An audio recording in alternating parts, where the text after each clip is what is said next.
Kandila, ipang-charge natin ang cellphone. Gamit ang dalawang Pelcher module na TEG. So ito, lalagyan lang to patungan. Patong ko na tong aluminum sink, aluminum heat sink, then tubig dito sa may cold side. Okay. Ngayon, painitin lang natin ng konti yan. Unahin natin sa ilaw. Ito yung ilaw.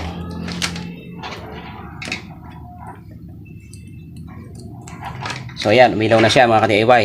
Kasi itong aking boost converter, kahit na 0.9 volts pa lang yung lumalabas, kaya niyang gawing 5 volts. Ayan.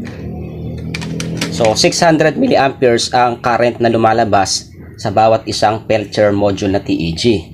Ngayon ginawa ko, nag-parallel connection ako ng dalawa para maging 1.2 amperes at kinonect ako dito sa charging port.